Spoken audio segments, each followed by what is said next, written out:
पहले ही वो मेंबर्स होने चाहिए जो कि 8 की टीम को पूरा कर सके। और तब हुएंग बॉस वाली गेट को बंद करने के लिए कहता है। अब तक हमने देखा जिनवू डंजन के सभी मॉन्स्टर्स को मारते हुए आगे बढ़ रहा होता है और उसके साथ साथ उसका लेवल भी बढ़ता जाता है। तब हम देखते हैं कि वो अपनी पूरी ताकत लगाकर उस डंजन के बॉस को हरा देता है और उस डंजन से बाहर आ जाता है। और तब बाहर आते ही उसे पता चलता है कि एक डंजन ब्रेक हो चुका है और उसके मैजिक बीस्ट बाहर आ गए हैं, पर सिर्फ डी रैंक बॉस ही बचा है। और तब वो एक ही वार से उसे मार देता है, पर किसी को भी उसके बारे में नहीं पता चलता। और अब आगे तब हम यहाँ देखते हैं जिनवू ने साइतामा का वर्कआउट प्लान यूज करके बहुत तगड़ी बॉडी बना ली होती है और सारी नर्सेस उसकी बॉडी को देखकर उससे इम्प्रेस हो चुकी होती है। तभी एक नर्स उसके रूम में चली जाती है जहाँ पर वो एक्सरसाइज कर रहा होता है। तब वो नर्स उसे बिना शर्ट के देखकर शर्मा जाती है और सोचती है, क्या इसकी मसल्स हमेशा से इतनी सॉलिड थी? क्या सच में इसके पास पहले भी इतनी अच्छी फिजिक थी? तब जिनवू कहता है, आखिरकार आप मुझे क्या बताने आई हैं? आज आपका डिस्चार्ज होने का टाइम है, तो इसलिए मैं आपसे पूछने आई हूँ कि आपको कोई दिक्कत तो नहीं है?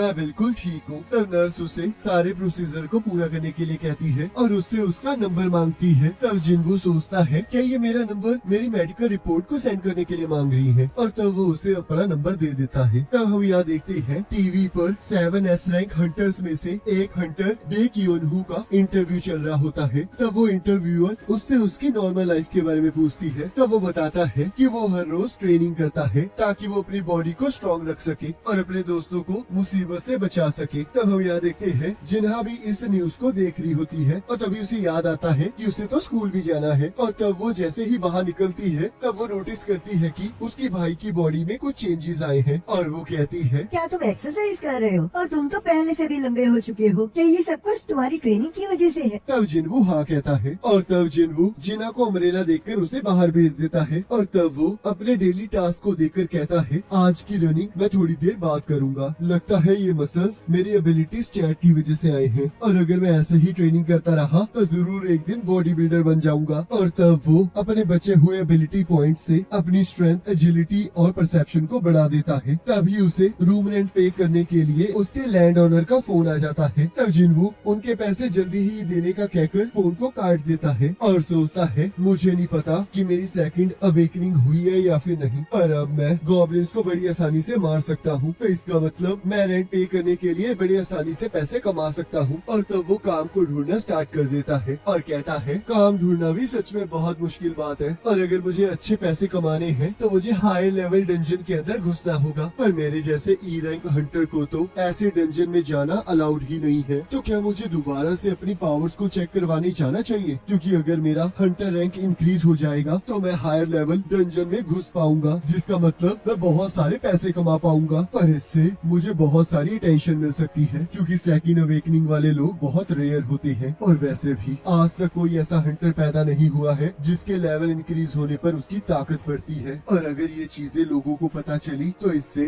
मेरी तरफ बहुत सारी अटेंशन इकट्ठी हो जाएगी और ये मीडिया पहले ही बहुत ज्यादा तंग करती है, तो इसलिए मुझे ऐसा नहीं करना चाहिए। और वैसे भी मेरे लिए ये अच्छा होगा कि मैं अभी के लिए अपनी पावर्स को छुपा कर रखूं और ये जान लूं कि आखिरकार ये ताकत है क्या। और तभी उसे एक मैसेज आता है और तब हम देखते हैं वो भागता हुआ एक बिल्डिंग के पास पहुंच जाता है जिससे कि उसके सारे डेली टास्क पूरे हो जाते हैं। और तब हम देखते हैं वहाँ पर एक टीम उसका इंतजार कर रही होती है जिसका लीडर हुआंग डॉनसुक होता है। तब उसका एक साथी जिनू को देखकर कहता है, मैं तो इसे जानता हूँ, ये तो सारी ह्यूमैनिटी के सबसे ज्यादा कमजोर होने का टाइटल हासिल करके बैठा है। तब उसके बाकी टीम मेंबर्स हंसने लगते हैं। तब हुआंग कहता है, मुझे माफ कर देना, मेरे टीम मेंबर्स थोड़े रूड हैं। मुझे इससे कोई प्रॉब्लम नहीं है क्योंकि ये सच है कि मैं एक ई रैंक हंटर हूँ, तो क्या मैं तुम्हें ज्वाइन कर सकता हूँ? मुझे इससे कोई प्रॉब्लम नहीं है क्योंकि यहाँ पर तुम्हें सिर्फ नंबर्स को पूरा करने के लिए बुलाया गया है, क्योंकि ये एक सी रैंक डंजन है और इसके अंदर जाने के लिए हमें कम से कम 8 लोगों की जरूरत है और उनमें से आधे लोग सी रैंक के होने चाहिए। और जैसे कि तुम इसमें लड़ाई नहीं लड़ने वाले तो तुम्हें लूट में से कोई भी हिस्सा नहीं मिलेगा, पर हम तुम्हें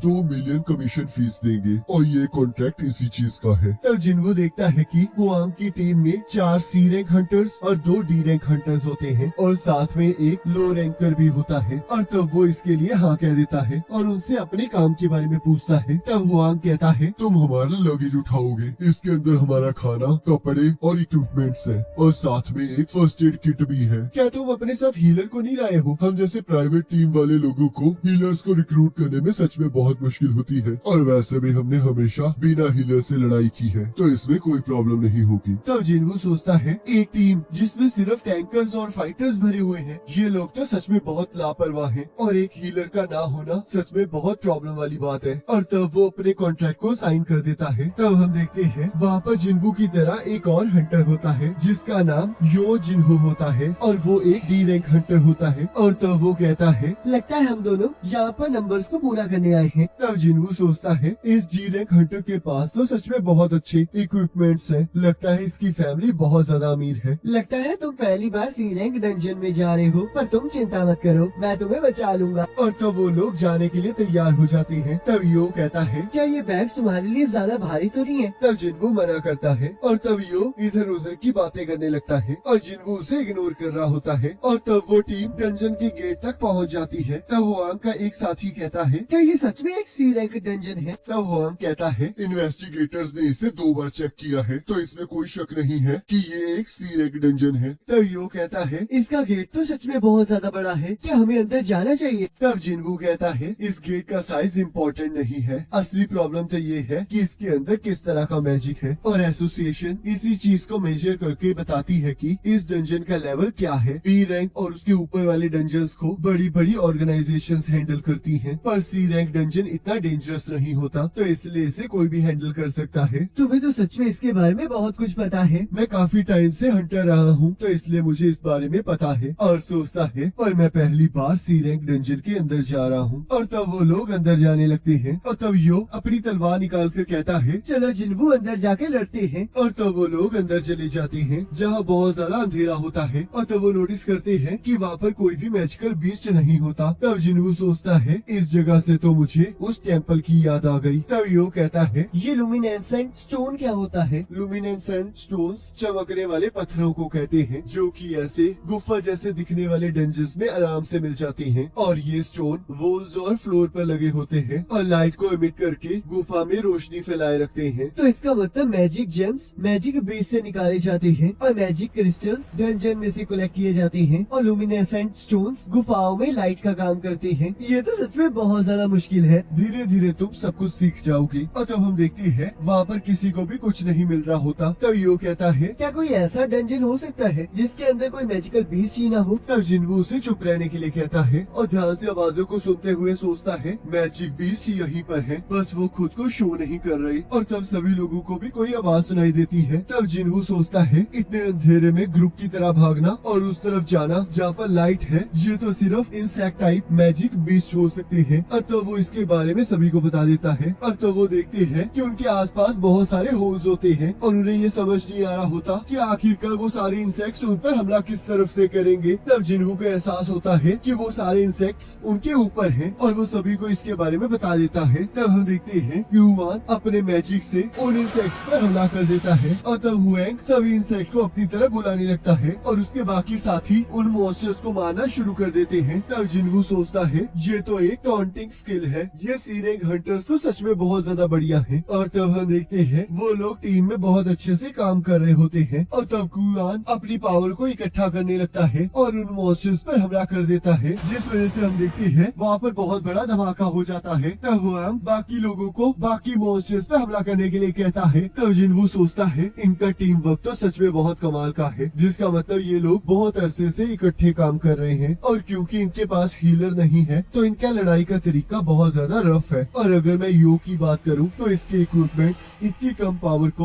कवर अप कर रहे हैं। सभी लोग सच में बहुत अच्छा कर रहे हैं, पर मुझे कुछ गड़बड़ लग रही है। और तब हम देखते हैं वो अपनी एक लात से एक मॉन्स्टर को मार देता है, और तब हम देखते हैं वो लोग सारे मॉन्स्टर्स को मार देते हैं। तब हॉन्ग कहता है तो चलो फिर सभी मैजिक जेम्स को इकट्ठा कर ले और आपस में बांट ले। और तब हम देखते हैं सभी लोग इस काम में जुट जाते हैं। तब हॉन्ग कहता है थैंक यू जिन्वू, अगर तुम न होते तो हमें कभी पता ही नहीं चलता कि वो लोग हम पर कहां से अटैक करने वाले हैं। पर आखिरकार तुम्हें इसके बारे में पता कैसे चला? तब जिन्वू कहता है ये तो बस मेरा अंदाजा था। तब कुआन हुआंग को अपने पास बुलाता है और कहता है जरा यहाँ देखिए, इन मॉन्स्टर्स को देखकर लग रहा है इनकी मौत किसी के काटने की वजह से हुई है। ये तभी हो सकता है जब मॉन्स्टर्स जगह के लिए एक दूसरे से लड़ते हो। अगर ऐसी बात है तो यहाँ पर एक स्ट्रॉन्ग मैजिक बीस्ट भी होगा। तो हॉन्ग सोचता है तो इसका मतलब यहाँ पर एक ऐसा मॉन्स्टर भी है जो कि इन सबसे ताकतवर है, तो इसका मतलब इसमें तो और भी ज्यादा मजा आने वाला है। तब यहाँ जिन्वू को कुछ अजीब लग रहा होता है और तब वो यो से कहता है तुम्हारी स्वॉर्ड और शील्ड थोड़ी महंगी है ना? तब यो हाँ कहता है। तब जिन्वू कहता है अगर ऐसी बात है तो अपना थोड़ा ध्यान रखना। और तब हम यहाँ देखते हैं कुछ लोग जिम में एक्सरसाइज कर रहे होते हैं और तभी वहाँ पर जमीन हिलने लगती है। तब एक पर्सन कहता है क्या ये किसी चीज के फटने की आवाज है? तब दूसरा पर्सन कहता है शांत रहो, ये चीज हमेशा ही होती रहती है, जरा ध्यान से देखो, इस ऑर्गेनाइजेशन का ओनर ट्रेनिंग कर रहा है। और तब हम यहाँ देखते हैं योनहो ने एक दीवार में छेद कर दिया होता है और वो कहता है मेरा तो अभी वार्म अप भी नहीं हुआ है, तो इसलिए इसे जल्दी से साफ कर दो। तब यो कहता है ये डंजन तो सच में बहुत बड़ा है और हमें तो कोई मैजिकल बीस्ट भी नहीं मिले हैं और तुम कब से इन बैग्स को लेकर घूम रहे हो? क्या तुम ठीक हो ना? मैं बिल्कुल ठीक हूँ और वैसे भी मुझे बिना लड़े यहाँ पर पैसे मिल रहे हैं। और सोचता है ये डील कुछ ज्यादा ही अच्छी है। मुझे तो लगता है दाल में कुछ काला है। ये एक लड़ाई की टीम है पर फिर भी इनके पास कोई हीलर नहीं है। तब होंग कहता है ये कितनी अजीब बात है कि हमारे यहाँ तक आने तक हमें कोई भी अनइंजर्ड मैजिक बीस्ट नहीं मिला। तब Q1 कहता है बॉस यहाँ पर कहीं आसपास ही होना चाहिए। हमें जल्द से जल्द बॉस को ढूंढना होगा, नहीं तो गेट नहीं खुलेंगे। और तब वो लोग आगे बढ़ने लगते हैं और उन्हें रास्ते में बहुत सारे जाले दिखाई देते हैं और तभी वो अचानक से एक रूम में पहुंच जाते हैं जहाँ पर उन्हें बहुत सारे माना क्रिस्टल्स मिलते हैं। तब यहाँ होएंग सोचता है डोंगसू, मैंने तुम्हें पहले ही कहा था कि तुम हमेशा सही नहीं हो सकते हो। मैं वो बंदा नहीं रहा जो कि हमेशा